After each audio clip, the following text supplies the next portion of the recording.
Hola, bienvenidos. Bueno, vamos a ver la última sesión de Fundamentos de Economía. Ya vimos la sesión pasada vimos lo que es el sistema monetario internacional. Ahora vamos a ver lo que es la economía mundial, los principales tratados entre los países, por ejemplo el TLCAN que está entre México, Estados Unidos y Canadá, los tratados de la Cuenca del Pacífico, los tratados de la Mercosur, ¿sí? Entonces vamos a ver los principales tratados, en qué consiste, cuáles son sus características, sus funciones, cuáles son los beneficios para cada país. Entonces vamos a ver con mayor detalle eso, ¿no? Síganme, por favor. Bueno, el objetivo particular es comprender los conceptos básicos en este caso, el sistema monetario internacional y de la economía mundial, ¿no? Y el objetivo específico es entender y comprender los principales conceptos y tratados de la economía mundial, ¿sí? ¿Qué es la economía mundial? La economía mundial es algo que engloba a todos los países, ¿no? Todos los países tienen economía, tienen que ver las relaciones que va a haber entre los países, tanto de exportaciones como de importaciones, sus balanzas comerciales. En este momento la globalización ha entrado con fuerza, tiene que haber globalización entre los países, libre entrada, libre salida. Entonces todo eso afecta y es parte de la economía mundial, ¿no? Entonces es el conjunto de actividades económicas que se llevan a cabo en todo el mundo, por eso es economía mundial. Hoy en día la forma de ganar dinero en un país, de obtener ingresos y gastarlos o ahorrarlos para obtener riqueza, depende de cómo se gana el dinero, de cómo se gaste, de cómo se ahorre en el resto de los países. Entonces hay que ver, México por ejemplo, cuánto va a exportar, cuánto va a importar, cuáles van a ser sus beneficios, cuáles van a ser sus consecuencias graves, sus pérdidas, sus ganancias. Entonces todo eso es economía mundial. Cuando se habla de economía mundial no solo se está hablando de los vínculos internacionales que han existido en el nacimiento del comercio, sino que se afirma que la producción, el consumo, la inversión, las finanzas y cualquier otra actividad que involucre moneda, dinero, cualquier actividad económica que afecta a todos los países, entonces tenemos que ver las diferentes condiciones de exportaciones, de importaciones, diferentes, no sé, tasas arancelarias, lo que sea, ¿no? Pero relaciones entre los países, no solamente económica, también financiera, de todo ese tipo, ¿no? ¿Ok? Entonces, eso es lo que es la economía mundial. Vamos a ver ahorita lo que es los orígenes del mercantilismo al liberalismo clásico. ¿Qué es el liberalismo clásico? Es la teoría económica desarrollada durante la Ilustración, que fue formulada en primer término por Adam Smith. Adam Smith es el llamado padre de la economía, ¿sí? Es el que escribió La riqueza de las naciones, ¿okay? Que reclama la mínima interferencia del Estado en la economía. O sea, tiene que haber libertad económica. ¿Libertad económica qué consiste? Por ejemplo, no sé si se acuerdan cuando teníamos la oferta y la demanda, ¿sí?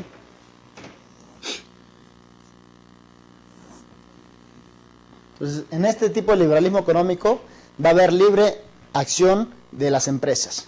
A eso se refiere. Aquí el gobierno, el Estado no va a intervenir, ¿sí? Por eso dice la mínima o nula interferencia del Estado. Entonces, cuando yo tenía demanda y tenía oferta, aquí había un punto de equilibrio. Aquí va a ser un precio de equilibrio y aquí una cantidad de equilibrio, ¿ok? ¿Se acuerdan que si yo subía el precio, esto se venía aquí y aquí tenía una cantidad demandada y una cantidad ofrecida, ¿sí? A este tramo se le llamaba excedente de oferta. Entonces, ahí había un excedente de oferta. Entonces, por la libre interacción de los mercados, que la oferta y la demanda de todo ese rollo, entonces eso va a ocasionar que llegue un momento, si hay exceso de oferta, ¿qué pasa? Pues los compradores, la demanda va a ser menor que la oferta, ¿no? Entonces va a haber alguna condición en el mercado que haga que esto se venga para acá y esto para acá y vuelva al punto de equilibrio. Pero por la libre interacción del mercado. Ahí el gobierno no se mete.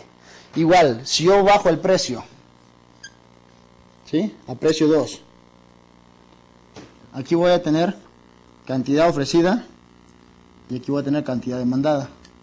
Aquí va a haber un exceso de demanda, ¿sí? Entonces, lo que yo demando va a ser mucho mayor a lo que las empresas me ofrecen. Entonces, igual, por alguna interacción del mercado, por alguna fuerza del mercado, esto va a venir aquí.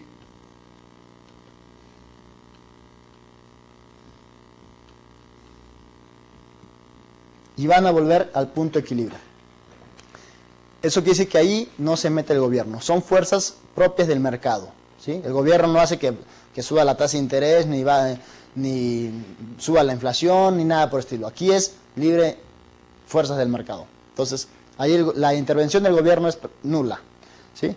A eso se llama liberalismo clásico, ¿sí? Entonces, la libertad económica o la libre empresa conduciría a una sociedad más armoniosa e igualitaria y al aumento indefinido de la prosperidad, ¿sí? ¿Por qué? Porque el gobierno no se mete. El orden espontáneo sería generado por la mano invisible que dice Adam Smith, que conduce a los individuos a que sigan su egoísmo particular. ¿Qué quiere decir? Que cada individuo va a querer más de lo que tiene, ¿no? O sea, unos ganan y otros pierden, ¿sí? Entonces va a haber egoísmo aquí.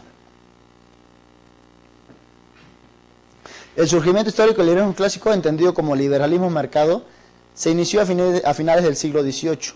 Coincide con la tendencia a la superación de la fase de mercantilismo del mercado por un nuevo sistema económico caracterizado por el libre mercado, libre interferencia del mercado, ¿sí?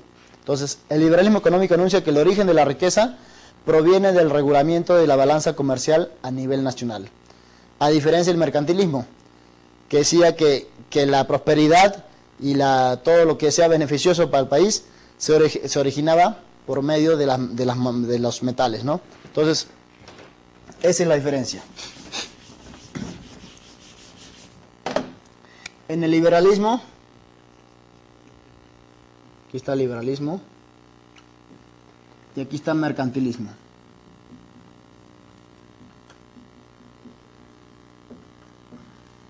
¿Qué dice el liberalismo?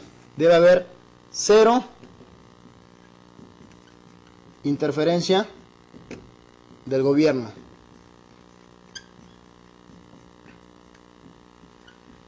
Y aquí la prosperidad viene por los metales.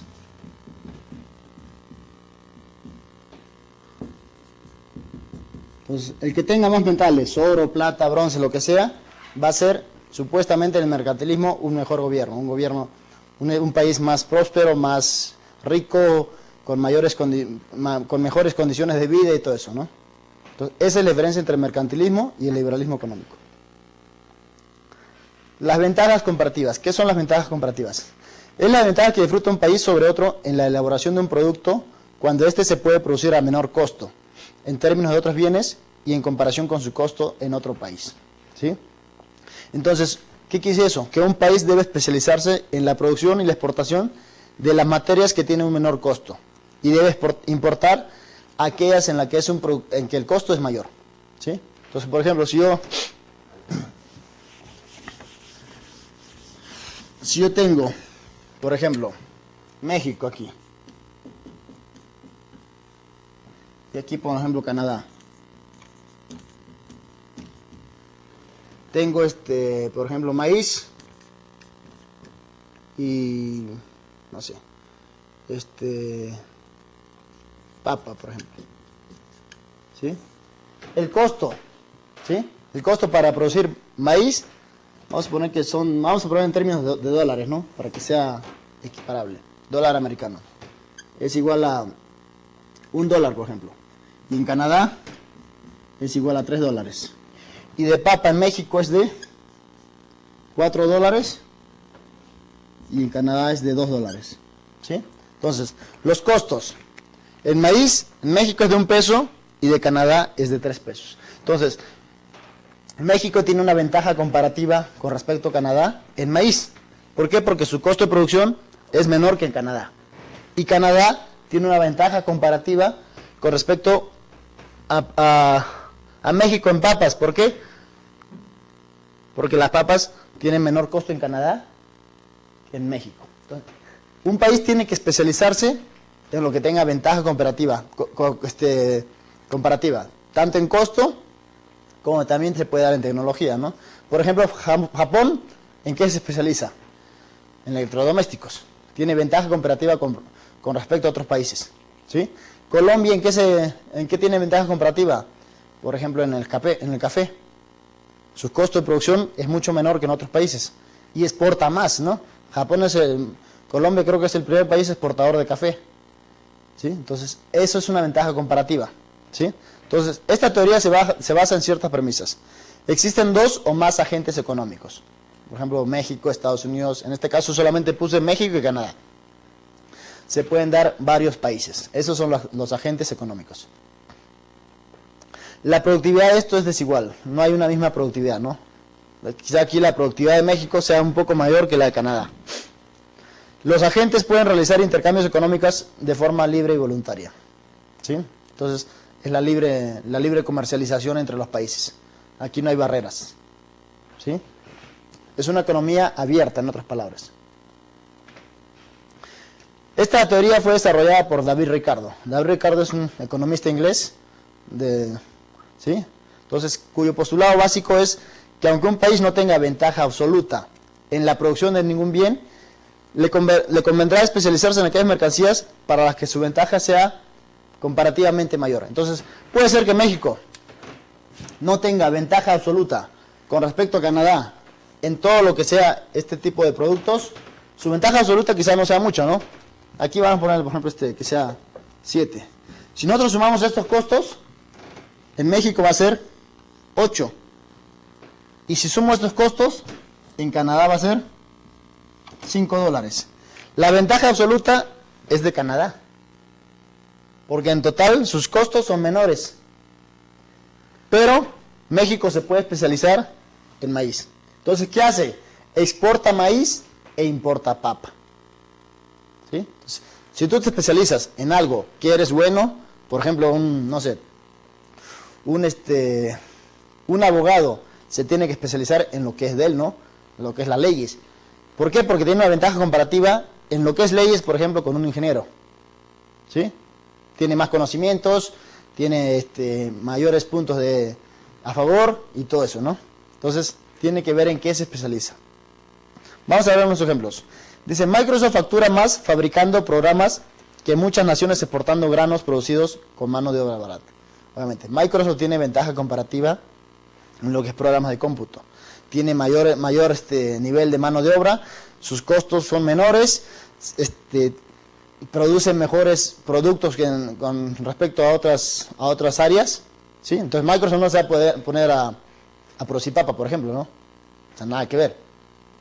Va a producir algo que tenga una mayor fortaleza con respecto a otras ramas, en este caso, ¿no? Estamos hablando entre empresas. Entre países, el país México va a producir y va a exportar en aquel que tenga mayores fortalezas, menor costo de producción, mayor nivel de mano de obra, las tierras sean más acordes a su producción, entonces va a producir más eso, ¿no? Entonces, el ejemplo 2 dice, si el país A produce un bien a un menor costo que el país B, conviene a este último comprarlo que producirlo, ¿sí? Entonces, se dice entonces que el país A tiene una ventaja comparativa con respecto al país B, ¿sí? Supongamos un abogado que es 200 veces mejor abogado que su secretaria y a la vez es capaz de mecanografiar 2 veces más rápido que ella. Entonces el abogado es mejor en su área, que son leyes, y escribe más rápido que la secretaria, ¿no? Entonces, a pesar de que el abogado realiza ambas actividades mejor que su secretaria, que lo puede hacer, ¿no? Conoce más de leyes, escribe más rápido y tiene una mayor ventaja absoluta que la secretaria, ¿no? Entonces, dice, no realizará ambas actividades. Se especializará en el trabajo que le resulte más productivo. ¿Cuál le resulta más productivo? Pues el caso de ser abogado, ¿no? Ya que sería el que le proporcionará una mayor renta, por lo tanto, un menor costo relativo. Entonces, si el abogado,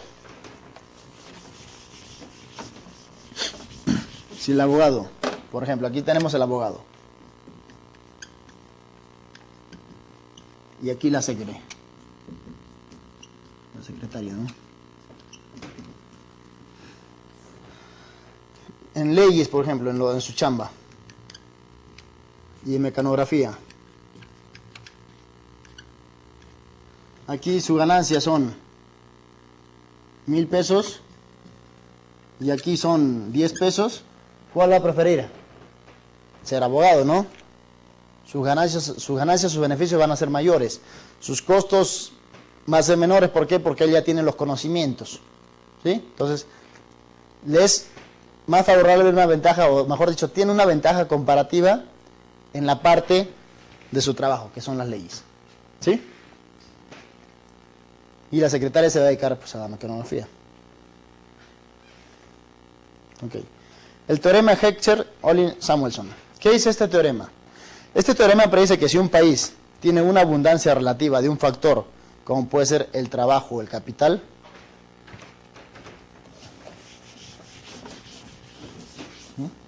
el trabajo normalmente en economía se le llama como una L y el capital como una P, como una K, perdón, ¿sí? Entonces en economía se dice que el ingreso es una función del capital y de la tierra, del trabajo, perdón, ¿sí? Entonces en economía el ingreso es igual a esto, función del capital y trabajo, ¿ok? Entonces dice, si un país tiene una abundancia relativa de un factor, trabajo o capital, tendrá una ventaja comparativa y competitiva en aquellos bienes que requieran una mayor cantidad de ese factor. O sea que los países tienden a exportar los bienes que son intensivos en los factores con los que están abundantemente dotados.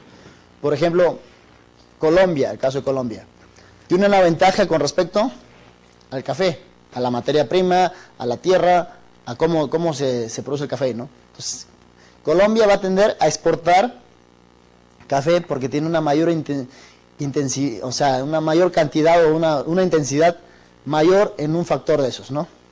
¿Sí? Entonces, por ejemplo, no sé, Estados Unidos o Japón, ¿qué exporta más? Exporta coches. ¿Por qué? Porque tiene mayor capital y tiene mayor trabajo, ¿no? Mayor mano de obra y todo eso, ¿ok? Entonces se va a dedicar a exportar aquellos productos donde su nivel de intensidad de esos factores sean mayores. Obviamente yo no voy a exportar algo en lo que yo no tengo tanta posibilidad o tanta abundancia en algún factor, ¿no? Si yo tengo poquita abundancia de tierra, por ejemplo, pues yo no voy a exportar maíz o papa.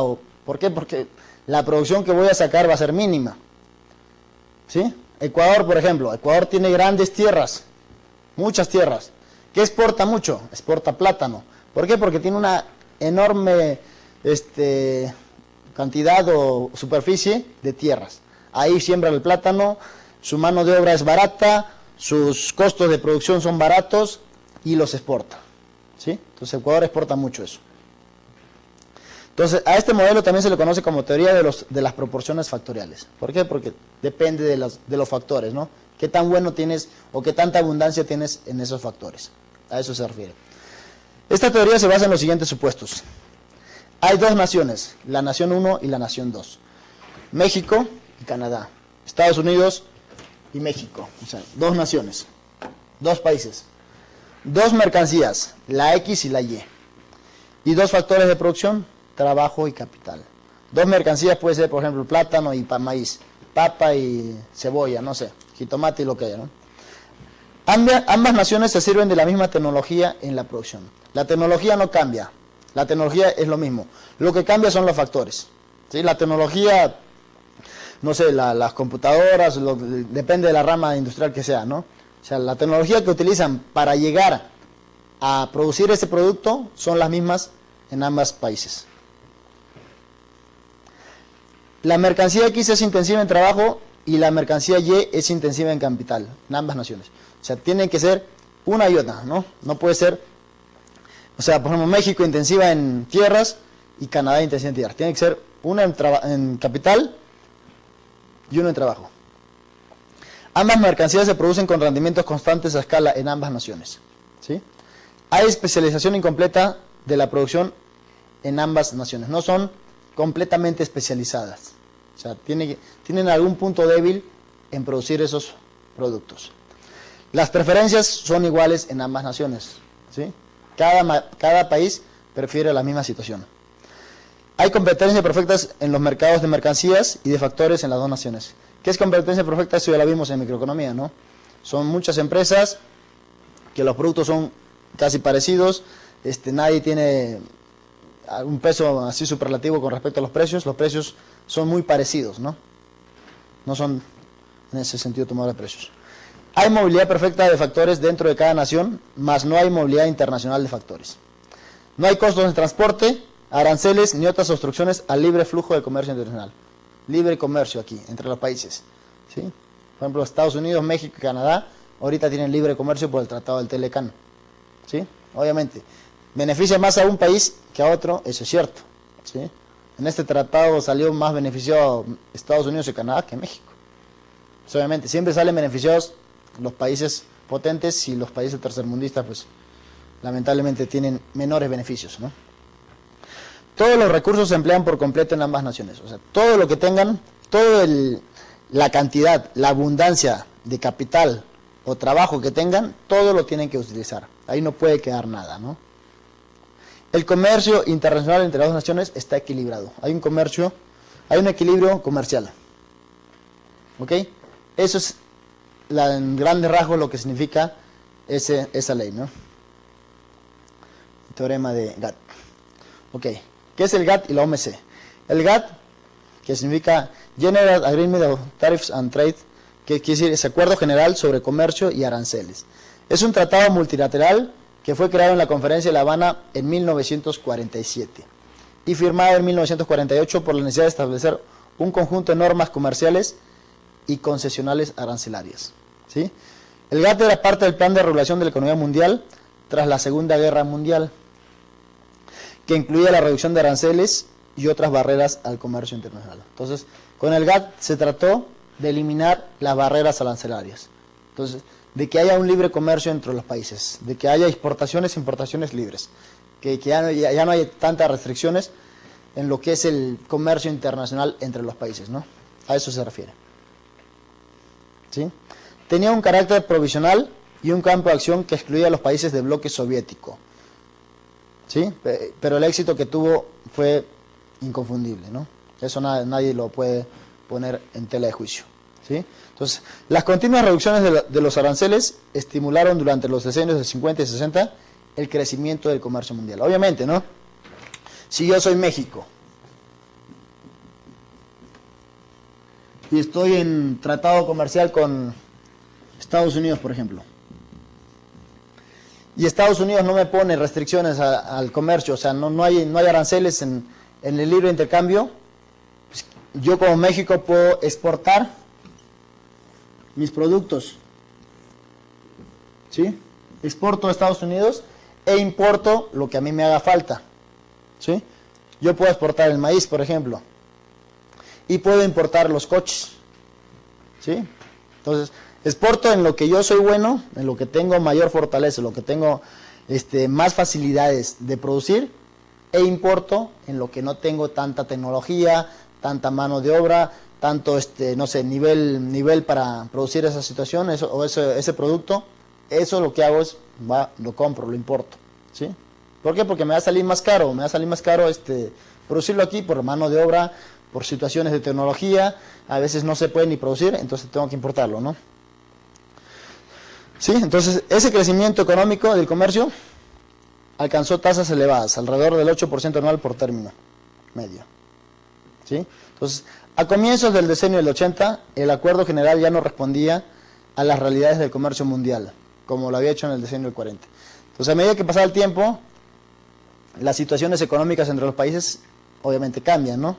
Todo cambia. Entonces ya había mayores cosas, el comercio era mucho mayor, entré en circulación la globalización, los países había más exportaciones e importaciones, entonces el GATT ya quedaba muy chico para controlar todas esas situaciones arancelarias, ¿no? Entonces, como dice, estaba en curso ya la mundialización de la economía, el comercio de servicios, ¿sí? No era abarcado, las normas del GATT no incluían todo lo que era el comercio de servicios, habían restricciones, entonces no participaba, no se enfocaba sus leyes o sus situaciones o las cláusulas internas para esas situaciones, ¿no? Entonces, era de gran interés para un número creciente de países y las inversiones internacionales se habían incrementado. Había mucha inversión extranjera.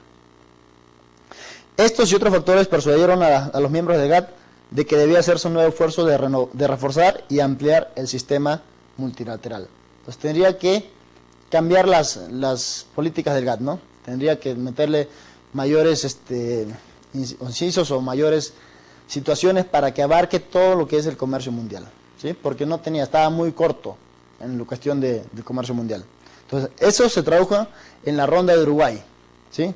Y en la creación de un nuevo organismo, que es el Organismo Mundial del Comercio, ¿sí? Esa ronda de Uruguay duró 7 años y medio, ¿sí?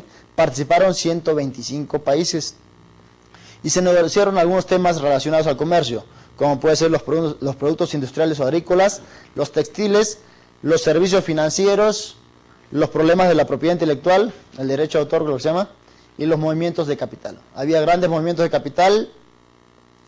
Los servicios financieros ya empezaron a entrar con fuerza. En Estados Unidos, por ejemplo, ya había lo que eran los derivados financieros, las inversiones y todo ese rollo. Entonces, entraron con fuerza esos tipos de situaciones. Y uno de los mayores éxitos de esta ronda de Uruguay fue la creación justamente del Organismo Mundial del Comercio, ¿sí? O la OMC, como llaman. ¿Qué es la OMC? Es el único órgano internacional que se ocupa de las normas que rigen el comercio entre los países. Todo lo que sea comercio entre los países están regidas en la OMC. Ahí no hay ningún punto que se escape, ¿no? Entonces, relaciones de servicios, intercambios de servicios, intercambios intelectuales, intercambios de bienes y servicios, intercambios de instrumentos financieros, de todo lo que sea comercio entre los países, está dentro de la OMC. Ahí están todas las leyes, todo lo que tiene que pasar dentro de la OMC, ¿sí? Su núcleo está constituido por los acuerdos de la OMC que han sido negociados y firmados por la mayoría de los países que participan en el comercio mundial. Prácticamente el 100% de países están ahí, ¿sí? Esta OMC fue establecida el 1 de enero del 95 con el fin de sustituir al GATT y hacerse cargo de las normas generales del comercio entre las naciones. ¿Cuáles son sus objetivos y funciones? Son administrar los acuerdos comerciales de la OMC. Servir de foro para negociaciones comerciales. Entonces, en esa situación se reúnen todos los países y empiezan a debatir sobre las transferencias comerciales, sobre todos los intercambios comerciales que existen y cómo pueden mejorar, cómo pueden meter algunas cosas más y todo eso, ¿no? Ayudar a que el comercio se desenvuelva sin obstáculos, conforme a un sistema reglamentado. Entonces, ahí están todos los reglamentos para que haya intercambios comerciales entre los países. Resolver las controversias comerciales entre los gobiernos por métodos imparciales. Organizar negociaciones comerciales, ¿sí? Entonces los países, siempre que haya un intercambio comercial, tienen que negociar y eso se encarga la OMC, de unirlos, de juntarlos, de ver cuáles son los pros y los contras, de que los dos países al final de cuentas queden satisfechos con el acuerdo que se vaya a tomar. Reducir el proteccionismo y las barreras arancelarias. Entonces, ¿sí? Entonces, tratar de que haya lo menor posible barreras arancelarias a la importación y la exportación. Tratar de que sea un comercio libre. A eso se refiere. Supervisar las políticas comerciales nacionales. Dar asistencia técnica y cursos de formación para los países en desarrollo. Entonces, mucha gente de la OMC va, por ejemplo, a Sudamérica. Da cursos, asistencias, capacitación, para que los países vean más o menos cuáles son los lineamientos que deben seguir cuando se haga un intercambio comercial, ¿no? Entonces, tratan de enfocarlos, de ayudarlos, de instruirlos para que haya un mejor intercambio entre los países, por ejemplo, subdesarrollados y un país desarrollado, por ejemplo, ¿sí? Entonces, eso es la idea. Cooperar con otras organizaciones internacionales, como puede ser el FMI o el Banco Mundial. Okay. ¿Qué son los bloques comerciales? Es una organización internacional que agrupa a un conjunto de países con el propósito de obtener beneficios mutuos en el comercio internacional y en general en materia económica. Es un bloque que se encarga de esto, ¿no? Trata de que el comercio internacional haga que sea beneficioso para los países en discusión, o para los países que están haciendo un intercambio comercial. Esta forma de unión entre países se realiza a partir de la firma de tratados internacionales que pueden ser de distintos tipos. Tenemos diferentes tratados comerciales o internacionales. Entre estos tenemos la Unión Europea, la OPEP, la TLC, el Telecan, la Cuenca del Pacífico, algunos puede ser la Mercosur, que son entre Argentina, Uruguay, Chile y Paraguay y Brasil. ¿Sí? Esa es la famosa Mercosur. ¿Qué es la Unión Europea? Es una organización supranacional de ámbito europeo dedicada a incrementar la integración económica y política y a reforzar la cooperación entre sus Estados miembros. ¿Sí? Esta Unión Europea nació el 1 de noviembre de 1993, fecha en que entró en vigor el Tratado de la Unión Europea o Tratado de Maastricht, ¿sí? Ratificando un mes antes por los 12 miembros de la Comunidad Europea. ¿Cuáles son esos miembros de la Comunidad Europea? Eran Bélgica, Dinamarca, Francia, Alemania, Reino Unido, Grecia, Irlanda, Italia, Luxemburgo, Países Bajos, Portugal y España. Esos eran los que conformaban la Unión Europea, la Comunidad Europea en esas épocas. ¿Sí? Entre sus características tenemos las siguientes. Los países de la Unión Europea forman un área de libre comercio, como les dije hace rato, ¿no? Entonces, entre estos países de Europa, el comercio es libre, el paso de las personas es libre, el paso de transporte es libre, aquí no hay restricciones, ¿sí? Entonces, hasta eso se da hasta en los futbolistas, ¿no? Entre los futbolistas europeos, cuando un futbolista está dentro de otro país, cuando un futbolista portugués que está dentro de España, pertenece a la Comunidad Europea. Entonces, ese futbolista no es registrado como extranjero, es registrado como jugador o persona de la Comunidad Europea. Entonces, un suizo, por ejemplo, que esté en España, no necesariamente es extranjero, es una persona de la Comunidad Europea. Entonces, eso tratan de que haya un área de libre comercio, ¿no? Antes se desapareció totalmente las barreras cuantitativas y arancelarias para todos los productos. Entonces, ¿eso qué quiere decir? Que yo, Francia, por ejemplo, puedo exportar hacia Alemania algún producto sin barreras arancelarias.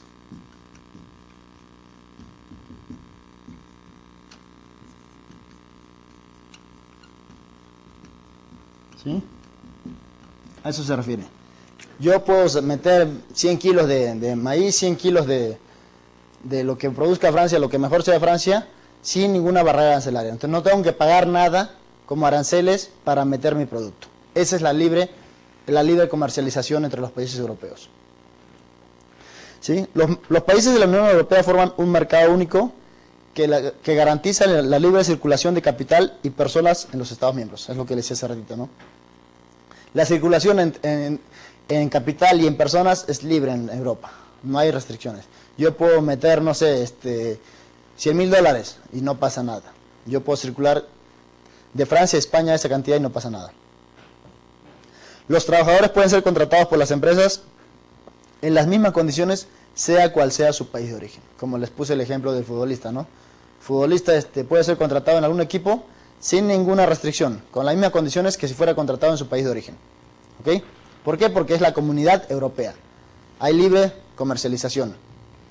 Los países que han aceptado el euro como su moneda han formado una unión monetaria en la que solo hay una autoridad monetaria y una política monetaria. Los demás países adaptan sus políticas monetarias hasta que sean o se adhieran al euro. Son 2 o 3 países que no están adheridos al euro. ¿Sí? Entonces, esos países tienen que formar su propia política monetaria, diferente a todos los países que están inmersos o dados como su moneda de circulación, como el euro, ¿no? ¿Qué es la OPEP? Es la Organización de Países Exportadores de Petróleos. Es una organización económica internacional con sede en Viena, que queda en Austria. ¿Sí? Creada como respuesta a la bajada del precio oficial del petróleo, acordada unilateralmente por las grandes compañías distribuidoras en agosto de 1960. Sus fines de este tratado es la unificación y coordinación de las políticas petroleras de los países miembros. Por ejemplo, Venezuela, Arabia Saudita y todos los países que exportan petróleo, ¿no? Entonces hay países que tienen una gran cantidad de petróleo, que son exportadoras en grandes cantidades de petróleo, entonces esos están adheridas a la OPEP, ¿sí? Con la defensa de sus intereses como naciones productoras. El TLC, ¿qué es el TLC? Es un tratado de libre comercio que consiste en un acuerdo comercial regional o bilateral para ampliar el mercado de bienes y servicios entre los países participantes. Consiste en la eliminación o rebaja sustancial de los aranceles para los bienes entre las partes y acuerdos en materia de servicios. Entonces, aquí no hay aranceles. La libre entrada de bienes y servicios es, como dije, no, es libre. Por ejemplo, México, Estados Unidos, Canadá. En Sudamérica, Perú hizo un convenio con Estados Unidos donde hay un libre tránsito de bienes y servicios. Entonces, ya se da esa situación, ¿no? ¿Por qué? Por la misma, como le digo, por la misma globalización, porque los países tratan de que haya un mayor intercambio comercial entre ellos. ¿Por qué? Porque eso va a beneficiar tanto a uno como a otro. En diferentes magnitudes, cierto, pero los va a beneficiar, ¿no? Entonces, las personas pueden pasar, los productos, el capital, todo puede pasar de una forma muy libre y muy tranquila. Los principales objetivos de este TLC son eliminar barreras que afecten o mermen el comercio, ¿sí? Se quitan los aranceles. Promover las condiciones para una competencia justa, ¿sí? Exportaciones e importaciones. Entonces, cada país va a exportar lo que más le conviene y va a importar lo que también le conviene, ¿no? Incrementar las oportunidades de inversión, correcto. Por ejemplo, en Sudamérica, Estados Unidos, en estos momentos se está invirtiendo mucho en Perú. ¿Por qué? Porque hay una libre... Perú ya ahorita es un país que se está estabilizando con el nuevo gobierno, está poco a poco trata de mejorar. Entonces Estados Unidos, como es un país potente, invierte en Perú, invierte en Chile, invierte en México, invierte no sé, en Ecuador, en Colombia, en Argentina. Entonces trata de invertir, ¿no? Proporcionar una protección adecuada a los derechos de propiedad intelectual. Aquí es el copyright, ¿sí? Hay que proteger a los derechos de autor de libros, de inventos, de obras, de lo que sea, ¿no? Toda persona que haga algo nuevo tiene derecho de autor. Entonces nadie puede meterse con eso o visualizar eso o publicar eso. Cualquier artículo, por ejemplo, un artículo, un libro, tiene su derecho de autor y ninguna persona puede publicar un artículo en una revista. ¿Por qué? Porque ya tiene su derecho de autor, ¿no? Establecer procesos efectivos para la estimulación de la producción nacional. Fomentar la cooperación entre países amigos. Ofrecer una solución a controversias. O sea, controversias o dificultades en el intercambio comercial, ¿no? Lo que se da, por ejemplo, entre Bolivia y Chile, que tienen luchas con respecto al gas. Entonces, eso es una cuestión que los tratados de libre comercio tratan de solucionarlo. El Telecan, el famoso Telecan que ya México conoce mucho, ¿no? ¿Qué es el Telecan? Es un bloque comercial entre Canadá, Estados Unidos y México que establece una zona de libre comercio, ¿sí? Entonces, ese Telecan ha beneficiado un poco más a Estados Unidos que a México. Entonces, hay que ver ahí la balanza comercial, ¿no? ¿A quién satisface más? ¿A quién beneficia más? ¿A quién ayuda más? Entonces, ¿cuál balanza comercial tiene déficit? ¿Cuál balanza comercial tiene superávit? Y todas esas situaciones. Entró en vigor el 1 de enero de 1994. Entre sus objetivos son eliminar fronteras para comercializar y facilitar el cruce por las fronteras del movimiento de servicios entre los territorios de los países miembros. Entonces, el comercio entre México, Estados Unidos y Canadá es libre, ¿no? México puede exportar a Canadá, por ejemplo, jitomates y puede traer de Canadá rosas, por ejemplo, o algún producto que Canadá tenga en potencia, ¿no? México puede exportar a Estados Unidos, por ejemplo, maíz y puede importar coches, ¿sí?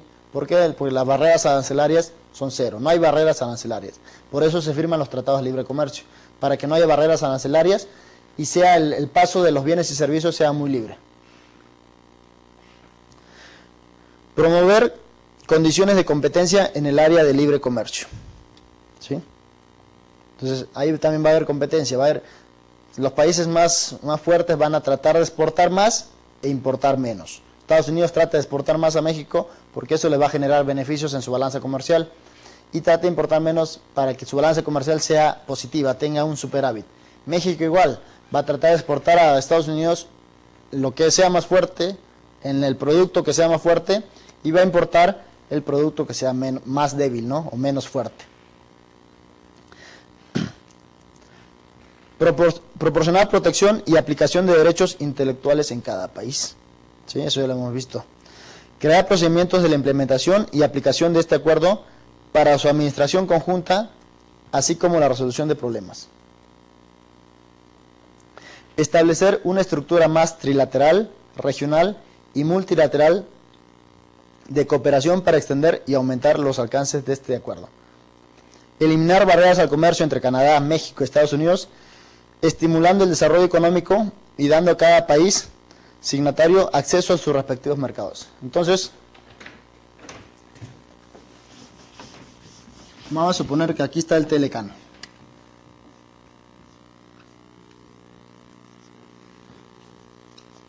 Aquí está México.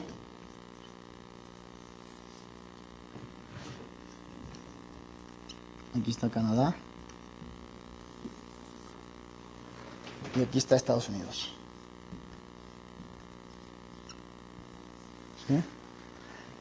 Ese es el Tratado de Libre Comercio. México para Canadá, para Estados Unidos, para Canadá, Canadá para Estados Unidos, y así.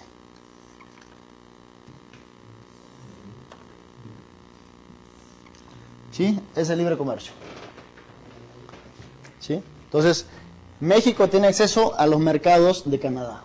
México tiene acceso a los mercados de Estados Unidos. Lo mismo Canadá a cada mercado y Estados Unidos a cada mercado. Entonces yo puedo aquí exportar maíz, no sé, en grandes cantidades, e importar flores, por ejemplo. Aquí puedo exportar jitomate y puedo importar coches. Y lo mismo entre Estados Unidos y Canadá, ¿no? Entonces, esa es la entrada a los mercados de cada país. Yo puedo entrar sin ninguna restricción a los mercados y puedo trabajar en esos mercados como exportaciones e importaciones. Eliminar obstáculos al comercio y facilitar la circulación fronteriza de bienes y servicios con la excepción de personas entre territorios de los países firmantes. ¿Sí? Entonces, entre México y Canadá sí, entre personas sí solamente te piden pasaporte, ¿no? Pero entre México y Estados Unidos, ahí es un punto en contra, ¿no? Hay una restricción. Los gringos pueden entrar a México sin ningún problema, pero los mexicanos no pueden entrar a Estados Unidos así nada más. Necesitan sacar su visa, ¿sí? Entonces, eso es una restricción o un punto en contra para México, ¿no? Entonces, en ese Tratado de Libre Comercio, ese punto no se ha firmado. No se firmó, o si se firmó, hay diferencia de beneficios para los dos países, ¿no? No es justo, ¿no? Solamente de allá para acá y de acá para allá no es justo, ¿no? Tienen que ser igual. Pero entre los bienes y servicios sí se ha dado. Entre las personas no, pero entre los bienes y servicios sí. Aumentar sustancialmente las oportunidades de inversión en los territorios de las partes. Claro. Los americanos invierten mucho en México. Eso es lo que se llama la inversión extranjera directa, ¿no? Invierten. La la Dodge, por ejemplo, tienen sus fábricas acá. ¿Qué otra empresa automotriz también? Creo que en Puebla hay otra. Entonces, tienen su base está en Estados Unidos, pero tiene plantas en México. Aquí fabrican, aquí producen, aquí los venden. Entonces, han puesto una base aquí sin ningún problema, ¿no? Ha habido libertad de acción para ellos. Pueden meter sus bases aquí. ¿Sí? Ok. La cuenca del Pacífico. ¿Qué es la cuenca del Pacífico? Es un amplio territorio que abarca Sudamérica, parte de América Central, parte de Asia, parte de Oceanía. Casi yo creo que el 85% es la cuenca del Pacífico, ¿sí? Entonces, los países que conforman esta cuenca del Pacífico son los siguientes. En América tenemos a Canadá, Estados Unidos, México, Colombia, Ecuador, Perú y Chile, ¿sí? Son los que están pegados, como quien dicen, al Océano Pacífico, ¿sí? Asia y Oceanía. Tenemos Rusia, China, Japón, Corea del Norte, Corea del Sur, Taiwán y varios otros, ¿no? Nueva Zelanda, Australia, Hong Kong.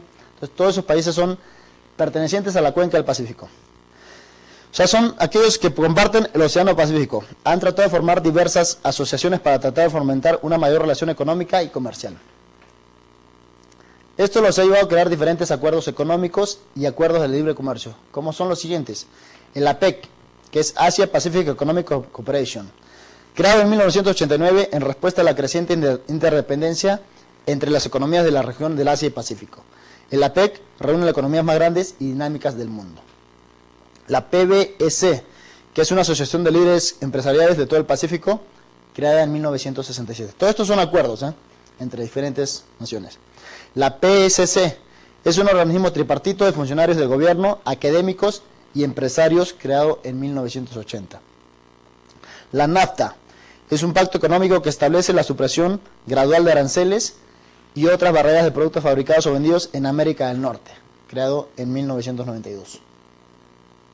La ALADI, que es la Organización Supranacional Sudamericana, creada en 1980, que fomenta el desarrollo económico para llegar a un mercado común.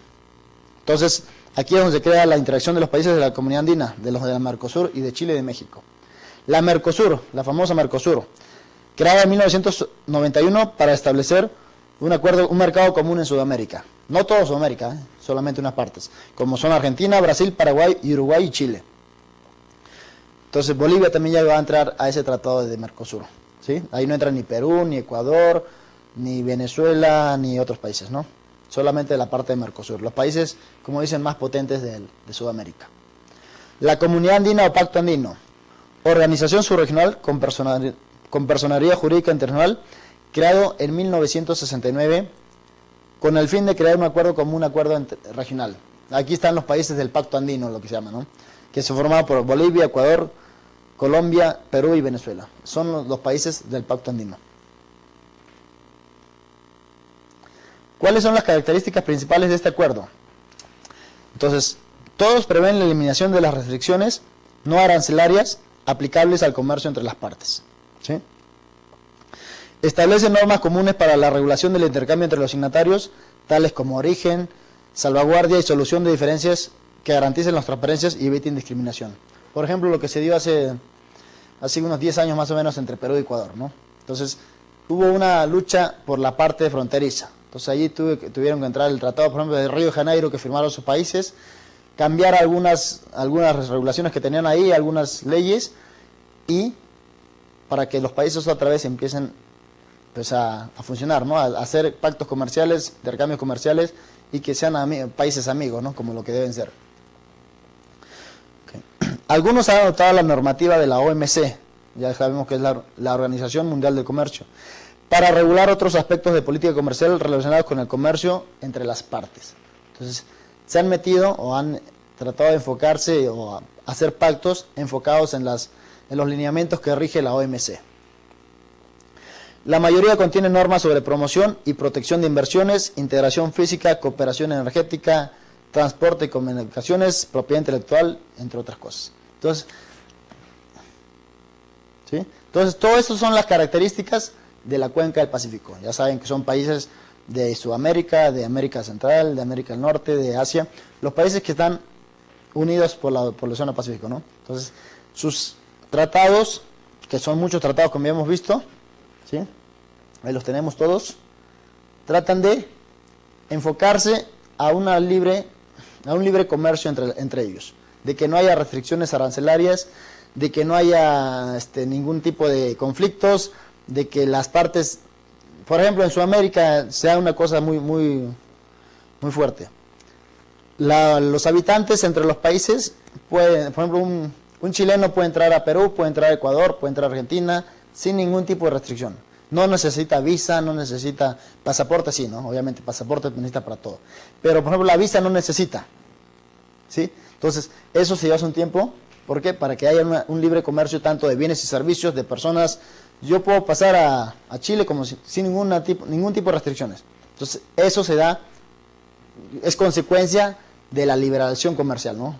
Entonces, hay libre comercio entre las partes, tratan de que no haya barreras arancelarias, de que no haya restricciones de ningún tipo, y eso mejora porque va a haber exportaciones, va a haber importaciones, va a haber beneficios para las partes, va a conllevar a un crecimiento del país, ¿sí? Porque obviamente vas a exportar lo que tú tienes fortalezas, vas a obtener beneficios al exportar, y vas a importar cosas que tú no tienes fortalezas, cosas que si tú los hicieras en tu país, te va a generar mayores costos de materia prima, te va a generar mayores costos de mano de obra, mayores costos de tecnología.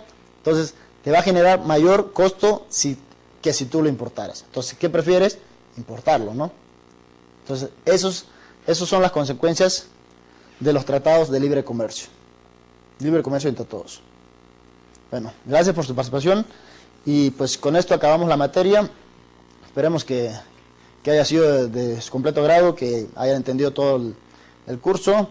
Ya saben que tienen que hacer sus actividades de autoaprendizaje, van a hacer 2 exámenes, entonces con el debido tiempo se le va a enviar todas esas situaciones, y ustedes tienen que devolver las respuestas de las actividades y todo eso, ¿no? Entonces, con esto culminamos la materia, y espero que todo haya estado bien. Nos vemos, adiós.